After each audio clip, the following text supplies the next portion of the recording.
பரிசுத்த வேதாகமத்தில் யோவான் எழுதின புஸ்தகம் 16ஆம் அதிகாரம் 20வது வசனத்தை வாசிக்கும் பொழுது அங்க வசனம் இப்படி சொல்லுகிறது, உங்கள் துக்கம் சந்தோஷமாய் மாறும் என்று சொல்லி. ஏசாயா எழுதின புஸ்தகம் 60ஆம் அதிகாரம் 20வது வசனத்துல வசனம் இப்படி சொல்லுகிறது, உங்கள் துக்க நாட்கள் முடிந்து போகும் என்று சொல்லி. ஆகையினால இந்த சத்தத்தை கேட்டுக்கொண்டிருக்கிற என் அருமையான சகோதர சகோதரிகளே, தாய்மார்களே, தகப்பன்மார்களே, தம்பிமார்களே, தங்கச்சிமார்களே, கொஞ்சம் நீங்க நேரத்தை ஒதுக்க வந்தீங்கன்னு சொன்னா உங்களுடைய வாழ்க்கையில நீங்க நினைச்சு பார்க்காத ஒரு நல்ல வாழ்க்கையை நீங்க பார்க்க முடியும். நிச்சயமா இயேசு உங்களுக்கு ஒரு நல்ல வாழ்க்கையை கொடுப்பார். யார் அந்த இயேசு?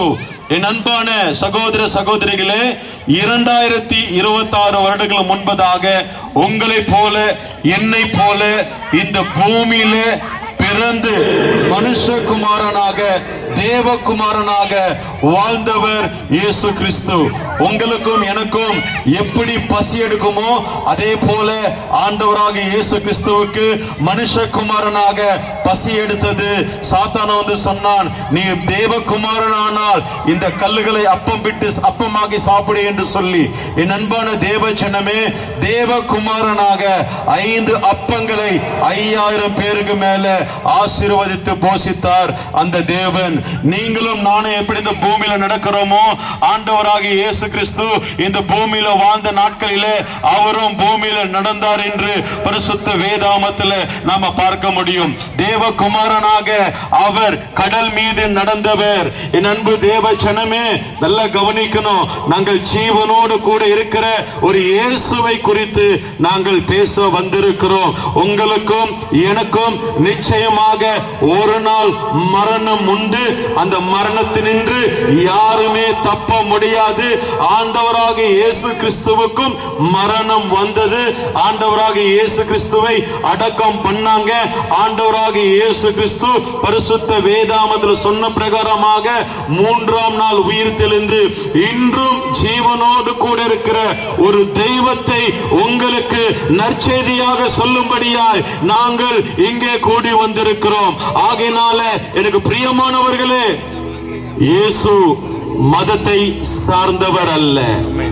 இங்க கூடி வந்திருக்கிறவங்க யாராவது மதம் என்று சொன்னாங்கன்னா தயவு செய்து நம்பாதீங்க.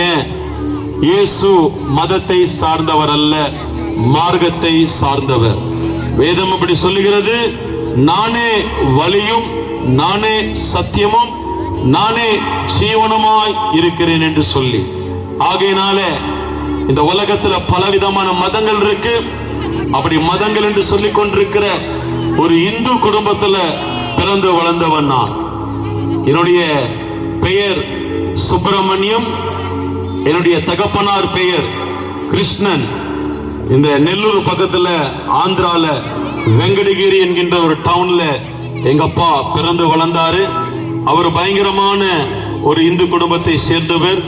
முனீஸ்வரன் குலதெய்வத்தை சேர்ந்தவர். என்னுடைய தாயார் பேர் மஸ்தானம்மா. நெல்லூர் பக்கத்துல பீமாவாரம் என்கின்ற ஒரு கிராமத்தில் பிறந்து வளர்ந்தவர்கள். அவர்கள் ஒரு இஸ்லாமிய மதத்தை சார்ந்தவர்கள். அவர்கள் அந்நாட்களிலே காதல் திருமணம் பண்ணி ஆந்திராவை விட்டு சென்னையில ராஜா அண்ணாமலைபுரம் என்ற பகுதியில் வந்து செட்டில் ஆனாங்க. எனக்கு மேல 2 அண்ணன், ஒரு அக்கா, நான் தான் கடைசி பையன். உங்களுக்கு எத்தனை பேருக்கு சினிமா ஆக்டர் அர்ஜுன் தெரியும்? உங்களுக்கு எல்லாருக்கும் தெரியும்னு எனக்கு தெரியும். எங்க அப்பா சினிமா ஆக்டர் அர்ஜுனுடைய பர்சனல் செக்ரட்டரி. எங்க அப்பா எங்க இருப்பாரோ அங்க அர்ஜுன் இருப்பாரு, அர்ஜுன் எங்க இருக்காரோ அங்க எங்க அப்பா இருப்பாரு. சோ எங்க அப்பா ஷூட்டிங் விஷயமா பல தேசங்கள் பல பட்டணங்கள் எப்பயுமே ஒரு பிரயாணங்களில் இருக்கிறதுனால என்னுடைய தாயார் தான் எங்களை ரொம்ப அன்பா பாசமா ஜாகிரதையா வளர்த்தாங்க. எனக்கு 16 வயது இருக்கும் பொழுது இந்த படிப்பு சரியா ஏறாம எங்க அம்மா ஒரு கம்பெனியில் ஒரு ஆபீஸ் பாய் வேலைக்கு சேர்த்து விட்டாங்க. 800 ரூபாய் சம்பளம். அங்க சேர்ந்ததுக்கு அங்க இருக்கிற நண்பர்களோடு கூட சும்மா ஜாலியா விளையாட்டா பீர் குடிக்கலான்னு சொல்லிட்டு குடிப்பழக்கத்துக்கு ஆளான. என்னுடைய சாட்சி சொல்லணும்னு சொன்னா ஒரு 1.5 மணி நேரம் ஆகும். நேரம் இல்லாததுனால நான் சுருக்கமா, இயேசு நல்லவர், இயேசுவை விசுவாசிப்பீங்க என்று சொன்னால் உங்களுடைய வாழ்க்கையில பெரிய காரியங்களை பார்ப்பீங்க என்றதை மாத்திரம் சொல்ல விரும்புறேன். நீங்க யூடியூப்ல போயிட்டு போதை ஆசாமி போதகரான சாட்சி அப்படின்னு நீங்க டைப் பண்ணீங்கன்னா என்னுடைய முழு சாட்சி வரும். அன்று ரவுடி சுப்பிரமணி என்று பாஸ்டர் பால் இமானுவேல் அப்படி நீங்க போட்டீங்கன்னா சாட்சி வரும். குப்பையை கோபுரமாக்கினார் அப்படின்ற சாட்சி நீங்க போட்டீங்கன்னா என் பேர் வரும். சென்னையில சரக்கு அடிக்காத ஒயின் ஷாப்பே இல்லை அப்படின்னு நீங்க டைப் பண்ணீங்கன்னு சொன்னா என்னுடைய சாட்சி வரும். ஆமா என் சகோதரர்களே சகோதரிகளே, 16 வயதுல வீட்டுக்கு தெரியாம சும்மா ஒரு குடிப்பழத்துக்கு ஆளான நாளடைவில் அந்த பீர் பழக்கம், பிராந்தி, விஸ்கி, ரம்மு, சிகரெட்டு, ஆன்சு, உட்கா, அப்புறம் கஞ்சா, இப்படி பல தீய போதை பழக்கங்களுக்கு ஆளான எனக்கு 22 வயது இருக்கும் பொழுது என்னுடைய தாயாருடைய தூரத்து சொந்தம் தம்பி, அவருடைய மனைவி கேன்சர் வியாதியில் இறந்து போயிட்டாங்க. அவருக்கு ஒரு மகன், 2 பெண் பிள்ளைகள். அவரு பயங்கரமான போதை கடுமையானவர். அவங்க மனைவி இறந்த பிறகு அவர் ரொம்ப ஊதாரித்தனமா இருந்தாரு. இந்த 2 பெண் பிள்ளைங்க, ஒருத்தங்களுக்கு 17 வயசு, ஒருத்தங்களுக்கு 16 வயசு. இந்த 2 பெண் பிள்ளைகளும் ஸ்கூல் எல்லாம் விட்டுட்டு ஒரு டிபார்ட்மெண்ட் ஸ்டோர்ல காலையில 8 மணிக்கு வேலைக்கு போனாங்கன்னா நைட் 8 மணி வரைக்கும் 850 ரூபாய் சம்பளத்துக்கும் 900 ரூபாய் சம்பளத்துக்கும் வேலை செஞ்சுக்கிட்டு வந்தாங்க. அந்த 2 பெண் பிள்ளையோட வாழ்க்கை ஒரு கேள்விக்குறியா இருந்தது. காரணம், தகப்பன் போதைக்கு அடிமையானதுனால அந்த பெண் பிள்ளைகளை கவனிக்கல. கூட பிறந்த சகோதரனும் ஊதாரியா இருந்ததுனால அந்த 2 பெண் பிள்ளையோட வாழ்க்கை ஒரு கேள்விக்குறியா யோசித்து என்னுடைய தாயார் பெரியவங்கெல்லாம் ஆலோசனை பண்ணி இந்த 2 பெண் பிள்ளைகளையும் என்னுடைய 2வது சகோதரனுக்கும் எனக்கும் கொடுத்து திருமணம் பண்ண வேண்டும் என்று சொல்லி ஆலோசனை பண்ணாங்க. ஒரே ஒரு பிரச்சனை என்ன அப்படின்னு சொன்னா, அந்த 2 பெண் பிள்ளைகளும் திருச்சபைக்கு போறவங்க, இயேசப்பாவை விசுவாசிக்கிறவங்க. நாங்க பயங்கரமான இந்து குடும்பத்தை சேர்ந்தவர்கள். எங்க பகுதியில் நீங்க வந்தீங்கன்னு சொன்னா, நான் கட்டின ஒரு அம்மன் கோயில் இருக்கு. கோயில் கட்டி கும்பாபிஷேகம் பண்ணி பயங்கரமா பூஜை பண்ற பூஜாரி நான். 14 வருஷம் சபரிமலைக்கு மாலை போட்டு குருசாமியா இருந்தவன். எங்களுடைய குலதெய்வத்துக்கு ஆடு நான் தான் வெட்டுவேன். வருஷம் 3 ஆடு. அது மாத்திரமல்ல, எங்களுடைய மயிலை பகுதிக்கு அரசியல்ல யூத் விங் லீடரா இருந்தேன். பயங்கர ரவுடிசம், கட்ட பஞ்சாயத்து, அடிதடி, சண்டை பயங்கரமா. நீங்க ராஜண்ணாமலைபுரம் வந்தீங்கன்னு சொன்னா என் பேரை கேட்டால எல்லாரும் சொல்லுவாங்க, சுப்பிரமணி எப்பேற்பட்டவன் அப்படின்னு நீங்க கேட்டீங்கன்னா அந்த பகுதியில் இருக்கிற ஜனங்களும் சொல்லுவாங்க, அவன் பயங்கரமான துர்மார்கன், குடிகாரன், ரவுடி, அவன் மனுஷனே கிடையாது. இப்படி பல பேர் பல காரியங்களை சொல்லுவாங்க. ஸோ என்னுடைய தாயார் என்ன பண்ணாங்க அப்படின்னு சொன்னா, என் மனைவிக்கு தாய் இல்லை, தகப்பன் சரியில்லை. அவங்க திருச்சபைக்கு போறவங்க வரதட்சணை இல்லாம கட்டின புடவையோடு கூட வந்தாங்கன்னு சொன்னா, இந்த 2 பெண் பிள்ளைகளையும் என்னுடைய 2 பிள்ளைகளுக்கு திருமணம் பண்ணிக்கிறோம். கண்டிஷன் 1, இந்த திருமணம் நடக்கணும் அப்படின்னு சொன்னா எங்க வீட்டில் ஒரு மிகப்பெரிய பூஜாரை இருக்குது. நாங்க தினமும் ஒரு தெய்வத்தை ஆராதனை செய்வோம். ஆடி மாசம் சொன்னா திருவிழா செய்து கூழெல்லாம் ஊற்றி பயங்கரமா பூஜைகள்லாம் பண்ணுவோம். தினமும் விளக்கேற்றணும், பயங்கரமான விக்கிராதனை செய்யணும். நான் மறுபடியும் சொல்றேன், உங்க எல்லாருக்குமே எந்த மதத்தையும் நான் குறித்து பேச வரல, எந்த மதத்தையும் இழிவுபடுத்த நான் வரல. என் வாழ்க்கையில நான் எப்படி இருந்தேன், என் வாழ்க்கை எப்படியா போயிருக்கும் ஒருவேளை இயேசு வரல அப்படின்றது நான் சாட்சியா சொல்றேன். மற்றபடி வேற எதையும் நான் சொல்ல இங்க விரும்பல. மதத்தை குறித்து நிச்சயமா நான் பேச வரல. அப்போ என்னுடைய தாயார் பெரியவங்க என்ன சொன்னாங்க, இந்த திருமணம் வரதட்சணை இல்லாம நடக்கணும் அப்படின்னு சொன்னா இவங்க திருச்சபைக்கு போக கூடாது, இவங்க ஹல்லேலூயா சொல்லக்கூடாது, பரிசுத்த வேதாமத்தை சுமக்க கூடாது, கிறிஸ்துவர்களோடு ஐக்கியப்படக்கூடாது, ஜெபம் பண்ணக்கூடாது. மாறாக இந்த திருமணம் நடந்த பிறகு அவர்கள் எங்களுடைய இந்து பிரகாரமாக பூஜைகள் பண்ணணும், தினமும் 6 மணி ஆச்சுன்னா விளக்கேற்றணும். இப்படி எல்லாம் ஓகே அப்படின்னு சொன்னா இந்த திருமணம் நடக்கும், இல்லைன்னா நடக்காது அப்படின்ற கண்டிஷன் போட்டாங்க. பாவம் என்னுடைய மனைவி சைட்ல யாருமே இல்லை அப்படின்றதுனால சொல்லிட்டாங்க, நல்ல குடும்பம் தான், பண்ணிடுங்க, எந்த கடவுள்லாம் என்ன, அவங்க நல்லா இருந்த போதும் இல்லை அப்படின்னு சொல்லிட்டு 2003ல் எங்களுடைய திருமணம் நடந்தது. என்னோட கூட என்னுடைய இரண்டாவது சகோதரர் வந்திருக்கிறாரு, அங்க ஜெபம் பண்ணிட்டு இருக்கிறாரு. அவருடைய மனைவியும் என்னுடைய மனைவியும் அக்கா தங்கச்சி. ஏப்ரல் மாதம் 7ஆம் தேதி 2003ல் காலையில எங்களுடைய அண்ணனுக்கும் எங்க அண்ணிக்கும் திருமணம் நடந்தது. மதியம் எனக்கும் என் மனைவிக்கு திருமணம் நடந்தது. சினிமாட்டர் அர்ஜுன் குடும்பமா வந்தாரு திருமணத்துக்கு. நிறைய சினிமாட்டர்ஸ்லாம் வந்தாங்க. பாருங்க, எத்தனை பேருக்கு நரகம் எப்படி இருக்கும் அப்படி ஒரு கேள்விக்குறி இருக்கும் இல்லையா? எல்லா மதத்தினரும் சொல்லுவாங்க சொர்க்கம் நரகம் இருக்குன்னு சொல்லிட்டு. ஆனா இந்த பூமியில நரக வாழ்க்கையை அனுபவித்தவளே மனைவி. திருமணம் ஆகி சரியா 1 வருஷம் ரொம்ப ஒரு சந்தோஷமான வாழ்க்கை.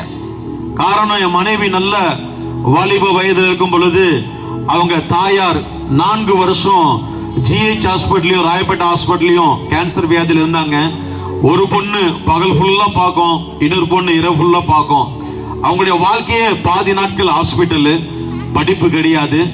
அம்மா இறந்த பிறகு காலை 8 மணிக்கு போனாங்கன்னா நைட் 8 மணி வரைக்கும் டிபார்ட்மெண்ட் ஸ்டோர்ல வேலை செய்யணும் இருப்பாங்க. நல்ல ஒரு ஆகாரம் கிடையாது, நல்ல ஒரு வஸ்திரம் கிடையாது. அவங்க வீட்டுக்கு கதவே கிடையாது, பெட்ஷீட் தான் கதவு. இப்படியான வாழ்க்கை எங்களுடைய மனைவியோடைய வாழ்க்கை. எப்போ திருமணம் ஆகி எங்க வீட்டுக்கு வந்தாங்களோ என் தாயார் அவர்களை மருமகளா பார்க்கல, மகளா பார்த்தாங்க. நல்ல வஸ்திரம், நல்ல நகை, நல்ல 3 வேளை சாப்பாடு, வெள்ளிக்கிழமை சனிக்கிழமை ஞாயிற்றுக்கிழமைனா பீச்சு, சினிமா, ஷாப்பிங்கு. இப்படி என் மனைவியுடைய வாழ்க்கை நினைச்சே பார்க்காத ஒரு பயங்கரமான சந்தோஷமான வாழ்க்கை என் மனைவி வாழ்ந்து கொண்டிருந்தா. ஆனா எனக்கு மாத்திரம் எல்லா தீய பழக்கங்களும் உண்டு. அம்மானா ரொம்ப பிடிக்கும், அதனால அம்மாவுக்கு தெரிஞ்சா வருத்தப்படுவாங்கன்னு சொல்லிட்டு ஃபுல்லா போதையை போட்டு வருவேன்.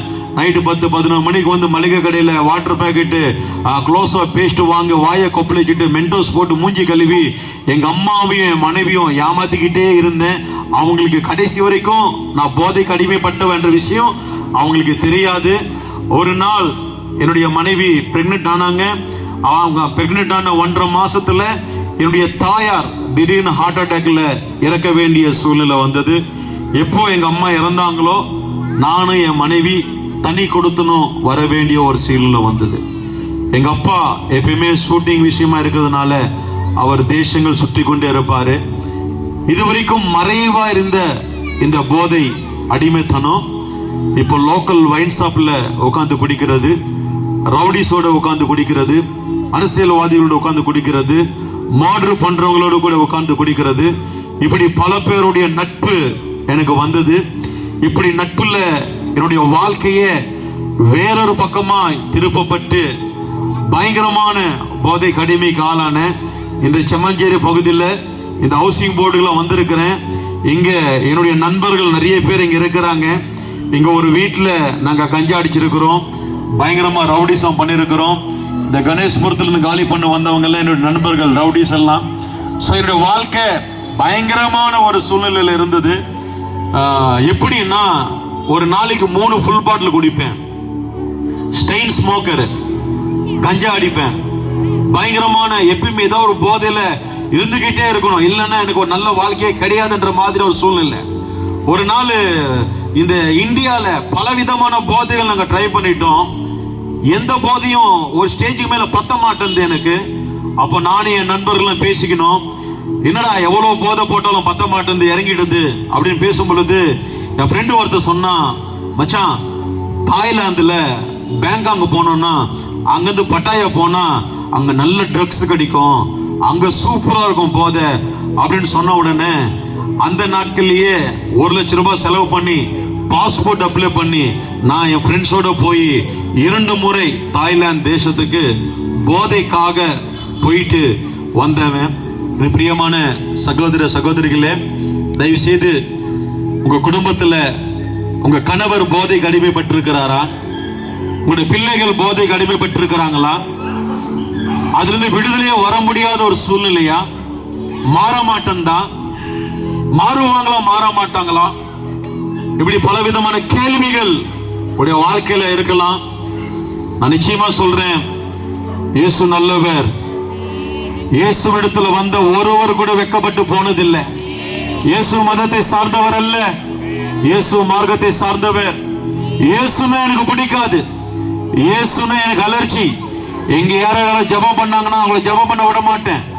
எங்க பகுதிக்கு சுவிசேஷம் சொல்ல வந்தவங்களை நான் துரத்தி இருக்கிறேன். எங்களுக்கு இயேசு வேணாம், எங்களுக்கு நிறைய தெய்வங்கள் இருக்கு, இன்னொரு முறை எங்க பகுதிக்கு வந்தீங்கன்னு சொன்னா உங்களை கொன்றுவேன்னு சொல்லி மிரட்டி அமைச்சிருக்கிறேன். எங்க ஏரியால எந்த கோயில திருவிழா நடந்தாலும் அந்த கோயில்ல நோட்டீஸ்ல முதல் பேர் என் பேர் தான் இருக்கும். பயங்கரமான வைராகியம் எனக்கு. அப்புறப்பட்ட வாழ்க்கையில எனக்கு 2 பெண் பிள்ளைங்க, ரொம்ப அழகா இருப்பாங்க. ஆனா 2 பிள்ளைங்களுக்கும் நானா பயங்கரமான பயம். காரணம் என்னன்னா, அவங்க பிறந்ததிலிருந்து ஏதாவது ஒரு சண்டை போடுறது, யாரையாவது அடிக்கிறது, என் மனைவியை போட்டு அடிக்கிறது, இதை பார்த்து பார்த்து பயம். நான் வரேன்னு சொன்னா கதவு பின்னாடி போய் ஒளிஞ்சுப்பாங்க என் பிள்ளைங்க. இப்படி என்னுடைய பிள்ளைங்களுடைய வாழ்க்கை. தினமும் ஒருத்தனையாவது பீர் பாட்டில மண்டையை உடைக்கலன்னா, ஒருத்தனையாவது அடிக்கல அப்படின்னா, ஒரு சண்டையாவது இல்லை அப்படின்னா, போலீஸ் ஸ்டேஷனுக்கு போல அப்படின்னா அந்த நாள் ஒரு நல்ல நாளாவே இருக்காது என் வாழ்க்கையில. வீட்டு வாசல பெரிய அருவா, கார்ல பெரிய அருவா, பயங்கரமான ரவுடிசம், பயங்கரமான வாழ்க்கை. எனக்கு அன்பான சகோதரிகளே, சகோதரர்களே, தாய்மார்களே, தகப்பன்மார்களே, இந்த சத்தத்தை கேட்கிற உங்களோட வாழ்க்கையில நிச்சயமா இப்பேற்பட்ட காரியங்கள் நீங்க சந்திப்பீங்க. நான் சொல்றேன், இன்னைக்கு ஒரு குடும்பத்துல ஒரு போதைக்கு அடிமைப்பட்டவன் இருந்தான்னா அந்த குடும்பம் எவ்வளவு கஷ்டப்படும் அப்படின்ற வேதனை எனக்கு தெரியும். ஒரு குடும்பத்துல கடன் பாரத்துல இருந்தாங்கன்னு சொன்ன அந்த குடும்பம் எவ்வளவு கஷ்டப்படும் எனக்கு தெரியும். ஒரு குடும்பத்துல ஏதாவது வியாதப்பட்டு இருந்தாங்கன்னா அந்த குடும்பம் எவ்வளவு கண்ணீரா இருக்கும், அந்த வேதனை எனக்கு தெரியும். ஆனா இன்னைக்கு நான் சொல்றேன் உங்களுக்கு, பயங்கரமா போதைக்கு அடிமைப்பட்டு என்னுடைய சரீரத்தில் ஒரு பயங்கரமான வியாதி வந்தது. 30 வயசுல பயங்கரமான வியாதி. சென்னையில ஆலோவர்பேட் டிடிகே ரோட்ல கிரீஸ்புரி ஹாஸ்பிட்டல் இன்னைக்கு இருக்கு, நீங்க போய் பாருங்க. அந்த ஹாஸ்பிட்டல்ல தான் ட்ரீட்மெண்ட் எடுத்தோம். அந்த டாக்டர் எல்லா விதமான டெஸ்ட் எடுத்தாரு.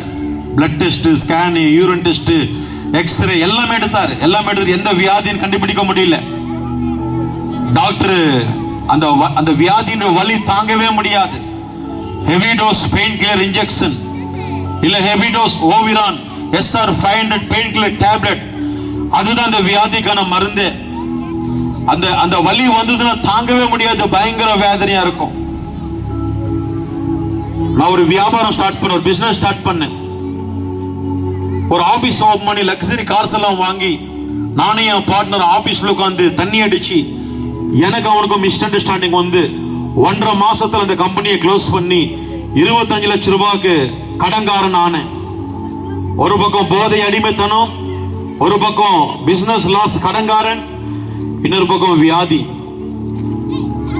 ஒரு முறை எங்க பகுதியில ஒரு திருமண விழாக்கு நாங்க போயிருந்தோம் குடும்பமா.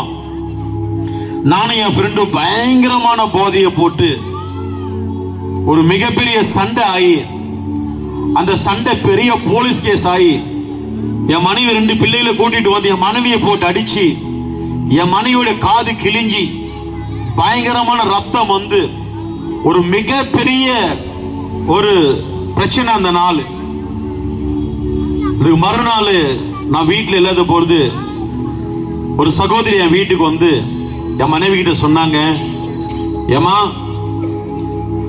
உங்க புருஷன் இவ்வளோ ரவுடிசம் பண்ணிட்டு இருக்காரு, உனக்கு 2 பெண் பிள்ளைங்க இருக்கிறாங்க, எப்போ பார்த்தாலும் போல்டேஷன், சண்டை, ரவுடிசம் இதைதான் பண்ணிருக்கிறாரு.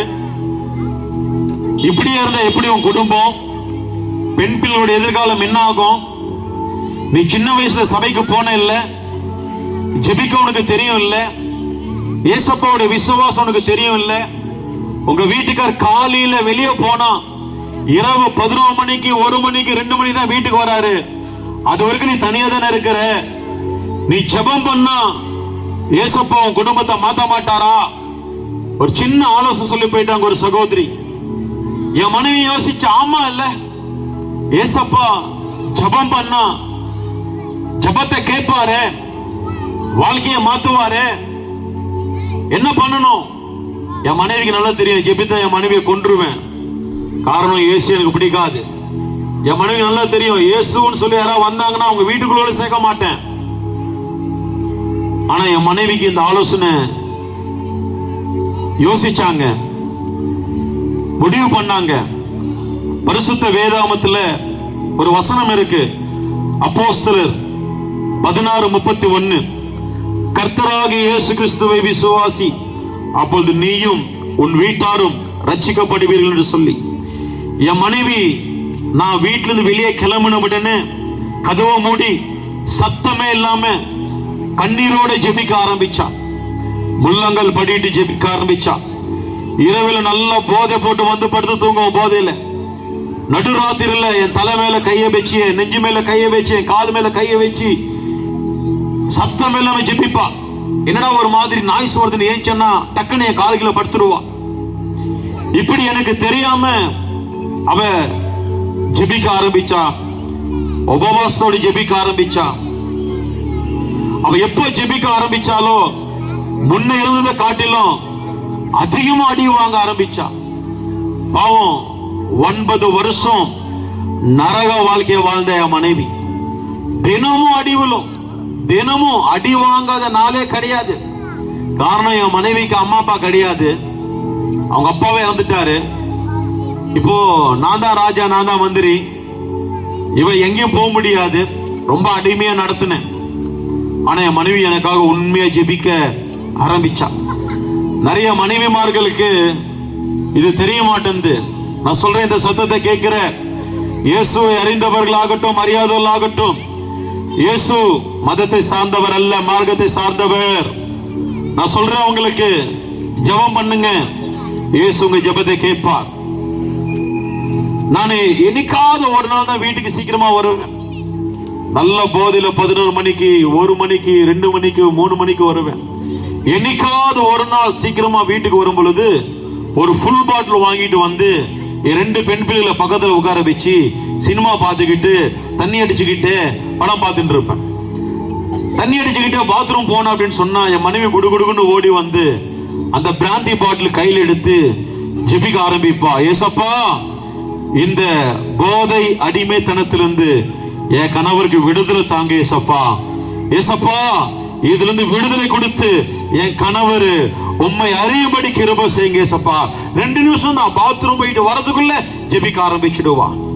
நான் குளிக்கிற தண்ணியில பாத்ரூம்குள்ள போய் முட்டி போட்டு அந்த பக்கெட்ல கையை வச்சு இந்த தண்ணி இயேசுவின் ரத்தமா மாறட்டும், என் கணவர் குளிக்கும் பொழுது என் கணவரை விடுதலை ஆக்குங்க ஏசப்பான்னு ஜெபம் பண்ணுவா. எனக்கு கொடுக்கிற சாப்பாடுல எல்லாத்திலுமே ஜெபம் பண்ணுவா, ஜெபம் பண்ணுவா, ஜெபம் பண்ணுவா.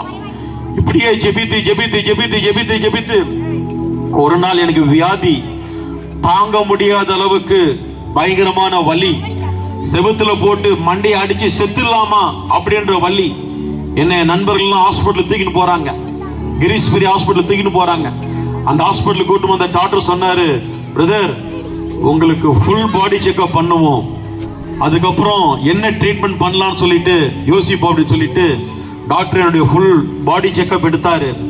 மறுநாள் என்னைய மனைவியை கூப்பிட்டு அந்த டாக்டர் சொன்னாரு, 30 வயசு எனக்கு, பிரதர் ரொம்ப டேஞ்சரான ஒரு கண்டிஷன்ல நீங்க இருக்கிறீங்க. உங்களுடைய லிவர் வீங்கி போயிடுச்சு, உங்களுடைய கிட்னி ஃபங்க்ஷன் ரொம்ப கம்மியா இருக்கு, உங்களோட ரத்தம், உங்களுடைய நரம்பு, உங்களுடைய எலும்பு எல்லாமே வீக்கா இருக்கு. இதே கண்டிஷன்ல நீங்க போதை அடிமைத்தனத்தில் இருந்தீங்கன்னு சொன்னா, ஒருவேளை இந்த ட்ரீட்மெண்ட் நீங்க எடுத்தீங்கன்னு சொன்னா உங்க பாடி தாங்காது. 6 இல்ல 1 வருஷத்துல நீங்க இறந்து போயிடுவீங்க, உங்களை யாராலும் காப்பாற்ற முடியாது அப்படி சொல்லிட்டு டாக்டருடைய சர்டிபிகேட் சொன்னார். எனக்கு ரொம்ப கஷ்டமாயிடுச்சு, பயமாயிடுச்சு. நான் யோசிக்கிறேன், 2 பெண் பிள்ளைங்க, என் மனைவி, போதையும் விட முடியல. ஒரு நாள் என் பிள்ளைகளை ஸ்கூல்ல விட்டு வெளியே வரும் பொழுது பயங்கரமான பிளட் வாமிட்டிங், கட்டி கட்டியா பிளட் வாமிட்டிங். என் வாழ்க்கையிலேயே எனக்கு நல்லா தெரியுது, எவ்வளோ பேரை கத்தி எடுத்து துரத்துருக்க, வெட்டுறதுக்கு கொஞ்சம் கூட பயப்பட மாட்டேன். பல பேரை பீர் பாட்டில் மண்டையை உடைச்சிருக்கிறேன். நடு ரோட்ல போயிட்டு நாய் அடிக்கிற மாதிரி அடிச்சிருக்கிறேன். ஒருவேளை படாத இடத்துல பட்டு செத்துக்கிட்டு போயிடுவாங்களோ அந்த பயம் கொஞ்சம் கூட எனக்கு கிடையாது. அப்பேற்பட்ட நான் என் வாழ்க்கையில முதல் முறையா நான் பயப்படுறேன், நான் சாக போறேன் அப்படின்ற விஷயம் எனக்கு தெரிஞ்சிடுச்சு. காரணம், டாக்டர் சொன்னாரு 6 மாசம் இல்ல 1 வருஷம் தான் நீங்க உயிரோடு இருப்பீங்கன்னு சொல்லி. எனக்கு இந்த பிளட் வாமிட்டிங் வரும்பொழுது எனக்கு நல்லா தெரியுது, தலை சுத்தல், பயங்கரமான ஸ்வெட்டிங், பயங்கரமான ஒரு போராட்டம். எனக்கு தெரியுது இன்னைக்கு சாகலாம், நாளைக்கு சாகலாம், இந்த வாரத்தில் சாகலாம். பட் எனக்கு நல்லா தெரியுது, ஏன்னா அந்த டைம்ல என்னால் சாப்பாடு கூட சாப்பிட முடியாத ஒரு சூழ்நிலை. குடிச்சு குடிச்சு குடிச்சு குடிச்சு இந்த இடம்லாம் பயங்கரமா எரியும். சிகரெட், ஸ்டெயின் ஸ்மோக்கர் எல்லாம் ஒரு குவார்டர் வாங்கி 4 வாட்டி குடிப்பாங்க. நான் ஒரு குவார்டர் வாங்கி 2 வாட்டி குடிப்பேன். அந்த மாதிரி குடிச்சு குடிச்சு குடிச்சு நெஞ்சரிச்சல், பயங்கரமான ஒரு சூழ்நிலை. அப்போ நான் யோசிக்கிறேன், என் வாழ்க்கையில முதல் முறையா ஒருவேளை நான் இறந்துட்டேன்னு சொன்னா என் மனைவி விதவை ஆயிடுவா, என் 2 பெண் பிள்ளைங்க அனாதை ஆயிடுவாங்க, 25 லட்ச ரூபாய் கடன் பிரச்சனை இருக்குது, என்ன பண்ணுவா என் மனைவி, எப்படி பிள்ளைகளை சமாளிப்பா? பயம், வேதனை, துக்கம். நான் அப்படியே மெதுவா யோசிச்சு நான் வீட்டுக்கு போறேன். வீட்டுக்கு போறதுக்குள்ள நான் ஒரு ஆலோசனை பண்ணிட்டேன். என் மனைவியை கூப்பிட்டு சொல்றேன், அம்மா தயவுசெய்து நான் சொல்றதை கேளு. டாக்டர் சொன்னார் அன்னைக்கு 6 இல்ல 1 வருஷம் செத்து போயிடுவேன்னு சொல்லிட்டு. இன்னைக்கு மார்னிங் பிள்ளைகளை விட்டு வெளியே வரும்போது பயங்கரமான பிளட் வாமிட்டிங், பயங்கரமான தலை சுத்தல். எனக்கு நல்லா தெரியுது நான் ரொம்ப நாள் உயிரோடு இருக்க மாட்டேன். ஒருவேளை நான் செத்து போயிட்டு நீ என்ன பண்ணுவ? பெண் பிள்ளைகளை வச்சுட்டு 25 லட்ச ரூபாய் கடன் பிரச்சனை வச்சுக்கிட்டு. அதனால என் பேச்சு கேளு. தயவு செய்து பிள்ளைங்க ஸ்கூல்ல இருந்து வந்த உடனே நீ, நான், பிள்ளைங்க குடும்பமா விஷம் குடிச்சு செத்து போயிடலாம் அப்படின்னு என் மனைவி கிட்ட நான் சொன்னேன். என் மனைவி அழுதுகிட்டே சொன்னா, ஏன் இப்படி பேசுற, ஏன் இப்படி பேசுற, நான் எதுக்கு சாகணும், பிள்ளைங்க என்ன பண்ணாங்க, பிள்ளைங்க எதுக்கு சாகணும், ஏயா 14 வருஷம் சபரிமலைக்கு மாலை போட்ட அந்த தெய்வம் வாழ்றதுக்கு வழிகாட்டலையா? கோயிலை கட்டி கும்பாபிஷேகம் பண்ண, டெய்லி பூஜை பண்ணுவேன், அந்த தெய்வம் வாழ்றதுக்கு வழிகாட்டலையா? வருஷம் ஆடு வெட்டுவியே, குல தெய்வம் வாழ்றதுக்கு வழிகாட்டலையா? தினமும் விளக்கேத்த சொல்லி பூஜை பண்ணுவியே, இவ்வளோ தெய்வங்கள், ஒரு தெய்வம் கூட வாழ்றதுக்கு வழிகாட்டலையா?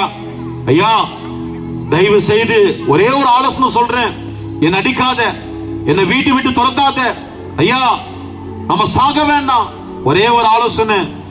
என் மனைவி என்கிட்ட கேட்டா, என் மனைவி பேசுனா அடிப்பேன், என் மனைவி பேசக்கூடாது என்கிட்ட. சரி நீங்க சாகலாம் முடிவு பண்ணிட்டோமே, என்ன சொல்லு? என் மனைவி சொன்னா, ஒரே ஒரு முறை ஏசப்பாவை தேடினா, ஒரே ஒரு முறை திருச்சபைக்கு போனா ஏசப்பா உன் வியாதிலிருந்து விடுதலை கொடுப்பாரு, ஏசப்பா உன் கடன் பிரச்சனை விடுதலை கொடுப்பாரு, ஏசப்பா உன் போதை அடிமைத்திலிருந்து விடுதலை கொடுப்பாரு, ஒரே ஒரு முறை போலாம் அப்படின்னு என் மனைவி சொன்னா. நான் சொன்ன, பைத்தியக்காரியா நீ, என்ன பேசுற நீ? அவ்வளவு பெரிய hospital doctor full body checkup பண்ணிட்டு நீ 6 மாசம் இல்ல 1 வருஷம் செத்து போன்னு சொன்ன டாக்டர், நீ ஏசப்பா காப்பாத்துவாருன்னு சொல்ற? எங்க அப்பா யார் தெரியுமா? சினிமா ஆக்டர் அர்ஜுனோட பர்சனல் செக்ரட்டரி. எங்க அப்பா கையில் எப்பவும் ஒரு பேக் இருக்கும், குறைஞ்சது ஒரு 30-50 லட்சம் ரூபாய் கேஷ் இருக்கும். எங்க அப்பா நினைச்சாருன்னு சொன்னா, என் கடைசி பையன் வியாதியில இருக்கிறான், என் கடைசி பையன் போதை அடிமைப்பட்டிருக்கான், என் கடைசி பையன் கடன்காரன் ஆயிட்டான், என் கடைசி பையன் 2 பெண் பிள்ளை வச்சு கஷ்டப்படுறான், அவனுக்கு உதவி செய்யலாம். எங்க அப்பா நினைச்சாருன்னு சொன்னா 5 நிமிஷத்துல என் கடன் பிரச்சனை விடுதலை கொடுக்கலாம். பெத்த அப்பாவுக்கு அந்த ஆலோசனை வரல, இயேசு சுவாமி செய்வார் அப்படின்னு சொன்னா என் மனைவி செய்வார். ஒவ்வொரு நாளும் குடித்து முடிக்கும் பொழுது இந்த கர்மத்தை நாலு தொடக்கூடாதுன்னு சொல்லிட்டு தீர்மானம் எடுப்பேன். நான் மாத்திரம் கிடையாது, எல்லா குடிகாரங்களும் எடுக்கிற தீர்மானம் அதுதான். காலையில 4 மணிக்கு கை நடுங்க ஆரம்பிச்சிடும், பிளாக்ல போய் சரக்கு வாங்கி குடிக்கணும், இல்லைன்னா அந்த நாளே நல்ல நாளாவே இருக்காது. தீர்மானம் எடுக்கிற நானே விட முடியலையே, இயேசு விடுதலை கொடுப்பாரா? என் மனைவி சொன்னா, ஆமாயா இயேசு விடுதலை கொடுப்பார். எத்தனை பேர் நம்புறீங்க? எத்தனை பேர் நம்புறீங்க? நான் சொல்றேன், அந்த இயேசுடைய மகிமை இந்த எழில் நகர்ல கடந்து வருகிறது, அந்த இயேசுவின் வல்லமை இந்த எழில் நகர்ல கடந்து வருகிறது, அந்த இயேசுடைய விடுதலையும், அந்த இயேசுடைய சமாதானமும், அந்த இயேசுடைய ரட்சிப்பும் நிச்சயமாகவே இந்த எழில் நகரில் அடிமைப்பட்டிருக்கிறவர்களுக்கு தேவன் இந்த நாளிலே நிச்சயமாய் விடுதலை கொடுத்து கொண்டிருக்கிறார்.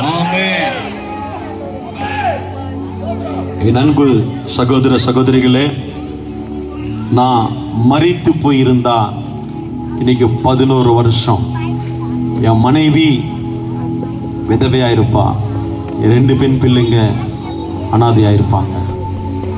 நான் சொல்ற இயேசு ஜீவனோடு இருக்கிறார்.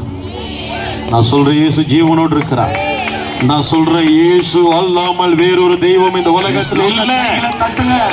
வானம் எப்படி ஒன்றா இருக்கிறதோ, சூரியன் எப்படி ஒன்றா இருக்கிறதோ, சந்திரன் எப்படி ஒன்றா இருக்கிறதோ, இந்த பூமி எப்படி ஒன்றா இருக்கிறதோ, உங்களுக்கும் எனக்கும் தாயும் தகப்பனும் எப்படி ஒன்றா இருக்கிறாங்களோ, இந்த உலகத்துக்கு தெய்வம் ஒருவர் தான். அவர்தான் இயேசு. அவர்தான் இயேசு. அவர்தான் இயேசு. பாவிகளை ரட்சிக்க தன்னையே பலியாக ஒப்பு கொடுத்த தெய்வம் இயேசு. அந்த இயேசு என் வாழ்க்கையில வந்ததுனால மிருகமாய் இருந்தவன் மனுஷனாய் மாறி. இன்னைக்கு என் மனைவி, 2 பெண் பிள்ளைங்க, நாங்க எந்த வீதியில பிறந்து வளர்ந்து குடிகாரனாக, ரவுடியாக, அரசியல்வாதியாக, வியாதிஸ்தனாக, கடங்காரனாக, எந்த வீதியில கோயில் கட்டி கும்பாபிஷேகம் பண்ணி பூஜாராக, எந்த வீதியில 14 வருஷம் சபரிமலைக்கு மாலை போட்டு குருசாமியாக இருந்தேனோ, எந்த வீதியில் அரசியல்வாதியாக ரவுடியா இருந்தேனோ, எந்த வீதியில குடும்பமா செத்து போகணும்னு நினைச்சோமோ, அதே வீதியில 50 நாள் தரிசனத்தில் அப்போஸ்தலர் மினிஸ்ட்ரி சபையை கட்டி உன்னதமான ஊழியத்தை செய்து கொண்டிருக்கிறேன். நான் சொல்றேன், இயேசு நேற்று இன்றும் என்றும் மாறாதவர். அவரை நோக்கி பார்த்தவர்கள் வெட்கப்பட்டு போவதில்லை. நான் சொல்றேன், உங்க குடும்பத்தில் இந்த நாள் நிச்சயமாகவே ஒரு விடுதலை நாள், நற்செய்தி நாள். நான் சொல்றேன், வாங்க, இந்த கூட்டத்தின் முடிவில் உங்களுக்காக ஜெபிக்கப்படும். போதையில் இருந்தாலும் பரவாயில்ல வாங்க, வியாதியில இருந்தாலும் பரவாயில்ல வாங்க, கடன் பிரச்சனை இருந்தாலும் பரவாயில்ல வாங்க. உங்களுக்காக ஜெபிக்க உன்னதமான தேவ மனுஷங்க இருக்கிறாங்க. விசேஷ ஜெப எண்ணெய் ஜெபிக்க போறாங்க. இன்னைக்கு உங்க வீட்டுக்கு ரட்சிப்பு வந்தது என்ற சந்தோஷத்தோட நீங்க போக போறீங்க. ஆகையினால நான் சொல்றேன், இயேசு நல்லவர். இயேசு நல்லவர். இயேசு நல்லவர். இயேசு நல்லவர். ரொம்ப ரொம்ப நல்லவர். உங்க வாழ்க்கை மாறும். ஆமென். வந்து பாருங்க. ஆமென். நீங்க நல்லா இருப்பீங்க. ஹல்லேலூயா. அப்போஸ்தல எழுப்புதல் சபை இருக்கு, போய் பாருங்க. நல்ல தேவ மனுஷன் இருக்கிறாரு. உங்க வாழ்க்கையில எப்பேற்பட்ட கட்டுகள் இருந்தாலும் விடுதலை நீங்க பாப்பீங்க. கர்த்தர் உங்களை ஆசீர்வதிப்பார். நல்ல கரங்களை, 2 கரங்களை தட்டி, 2 கரங்களை